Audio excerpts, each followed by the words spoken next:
રાજવિદ્યા રાજગુહ્ય યોગ અધ્યાય 9. શ્રી ભગવાન બોલ્યા, અસૂયા વગરના એવા તને હું આ ગૂઢમાં ગૂઢ વિજ્ઞાનયુક્ત જ્ઞાન કહું છું. તેને જાણીને તું અશુભથી મુક્ત થઈશ. આ જ્ઞાન બધી વિદ્યાઓનો અને જ્ઞાનનો રાજા, બધી ગૂઢતાનો રાજા, સૌથી ઉત્તમ, પવિત્ર, શ્રેષ્ઠ, ધર્મમય, સુખદ, પ્રત્યક્ષ અનુભવ કરી શકાય એવું, મેળવવામાં સરળ અને અક્ષય છે. હે પરંતપ, આ ધર્મમાં જે મનુષ્યો શ્રદ્ધા રાખતા નથી તે મને ન પામતા મૃત્યુરૂપ સંસારના માર્ગમાં ભટક્યા કરે છે. અવ્યક્ત સ્વરૂપવાળા મેં આ સર્વ જગતને વ્યાપ્ત કર્યું છે. સર્વભૂતો મારામાં સ્થિત છે, પણ હું તેઓમાં સ્થિત નથી. વળી સર્વભૂતો મારામાં રહેલા નથી એમ પણ કહેવાય. મારું ઐશ્વર્યયુક્ત યોગબળ તું જો, ભૂતોને ઉત્પન્ન કરનારો તથા ભૂતોને ધારણ કરનારો મારો આત્મા ભૂતોમાં સ્થિત નથી. જેમ સર્વત્ર ગતિ કરનારો મહાન વાયુ આકાશમાં નિત્ય રહેલો છે, તેમ સર્વભૂતો તું મારામાં સ્થિત છે એમ તું જાણ. હે કૌંતેય, પ્રલયકાળે સર્વભૂતો સૃષ્ટિના અંતે મારી પ્રકૃતિમાં લય થઈ જાય છે. તેમને હું સૃષ્ટિના આરંભથી ફરી ઉત્પન્ન કરું છું. મારી માયામયી પ્રકૃતિનો આશ્રય લઈને પ્રકૃતિને વશ હોવાથી પરવશ એવા સમસ્ત ભૂતોના સમૂહને હું વારંવાર સર્જું છું. હે ધનંજય, વળી તે કર્મોમાં હું આસક્તિરહિત અને ઉદાસીન રહેતો હોવાથી તે કર્મો મને બાંધતા નથી. હે કૌંતેય, મારી અધ્યક્ષતાને લીધે મારી પ્રકૃતિ, જડ ચેતન સહિત સર્વ જગતને ઉત્પન્ન કરે છે. એથી જગતનો ક્રમ ચાલ્યા કરે છે. મારા પરમ ભાવને ન જાણનારા અવિવેકી મનુષ્યો મનુષ્ય દેહમાં રહેલા સમસ્ત ભૂતોના મહેશ્વર એવા મારી અવજ્ઞા કરે છે.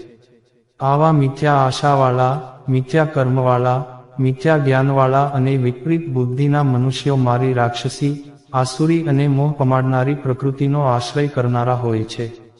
પરંતુ હે પાર્થ, મહાત્મા પુરુષો તો દૈવી પ્રકૃતિનો આશ્રય લઈ મને સર્વભૂતોના આદિ કારણરૂપ અને અવિનાશી રૂપે જાણીને અનન્ય મનથી ભજે છે.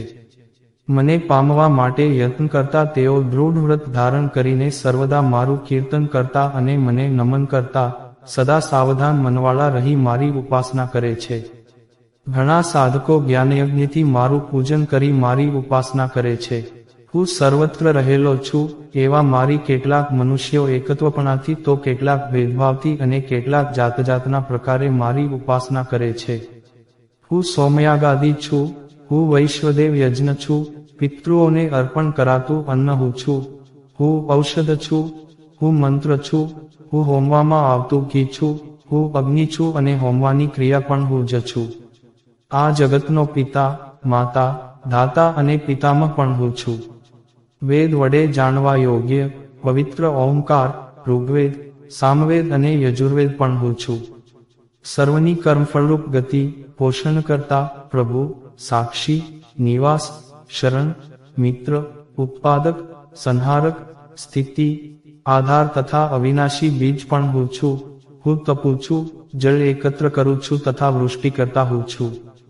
હે અર્જુન, અમૃત તથા મૃત્યુ, સત ને અસત હું જ છું. ત્રણ વેદ જાણનારા તથા સોમ પીનારા પાપરહિત મનુષ્યો મને પૂજી સ્વર્ગ પ્રાપ્તિની ઈચ્છા કરે છે.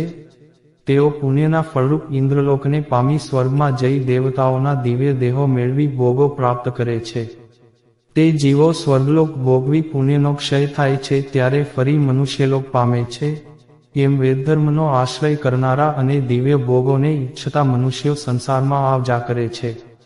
જે મનુષ્યો અનન્ય ભાવે મારું ચિંતન કરતા મને ઉપાસે છે, તે નિષ્કામ ભક્તો નિત્ય મારામાં તત્પર રહે છે. તથા તેમના યોગક્ષેમનો ભાર હું ઉઠાવું છું. હે કૌંતેય, જે ભક્તો શ્રદ્ધાપૂર્વક બીજા દેવતાઓની ઉપાસના કરે છે, તેઓ પણ અવિધિપૂર્વક તો મને જ પૂજે છે. ખરેખર સર્વ યજ્ઞોનો ભોગતા અને ફળ આપનાર પરમાત્મા હું જ છું. આમ જેઓ મને તત્વથી જાણતા નથી, તેઓ બીજાને ઉપાસી જન્મ મૃત્યુના ચક્રમાં પડે છે. દેવોનું વ્રત કરનારા દેવોને પામે છે, પિતૃઓનું પૂજન કરનારા પિતૃઓને પામે છે, ભૂત પ્રેતનું પૂજન કરનારા ભૂતોને પામે છે અને મને પૂજનારા મને જ પામે છે. જે મને ભક્તિપૂર્વક પત્ર, પુષ્પ, ફળ, પાણી વગેરે અર્પણ કરે છે, તે શુદ્ધ ચિત્તવાળાના ભક્તિપૂર્વક અર્પણ કરેલા પદાર્થો હું ગ્રહણ કરું છું. હે કૌંતેય, તું જે કરે છે, જે ખાય છે, જે હોમે છે, જે દાન કરે છે, જે તપ કરે છે, તે સર્વ મને અર્પણ કર. એ રીતે પ્રભુને અર્પણ કરવાથી તું શુભાશુભ ફળવાળા કર્મબંધનોથી મુક્ત થશે અને સંન્યાસ યોગવાળો બની સંપૂર્ણ મુક્ત થઈ મને પ્રાપ્ત કરશે. હું સર્વભૂતોમાં સંભાવે સ્થિત છું. મને કોઈ દ્વેષ કરવા યોગ્ય નથી કે પ્રિય નથી. તો પણ જેઓ મને ભક્તિથી ભજે છે, તેઓ મારામાં છે અને હું પણ તેઓમાં સ્થિત છું. અત્યંત દુરાચારી પણ અનન્યભાવથી જો મને ભજે તો તેને શ્રેષ્ઠ જ માનવો, કારણ કે તે મારામાં ઉત્તમ નિશ્ચયવાળો થયો છે. તે જલ્દી ધર્માત્મા થાય છે અને નિત્ય શાંતિ મેળવે છે. હે કૌંતેય, તું અવશ્ય સમજી લે કે મારો ભક્ત કદી નાશ પામતો નથી.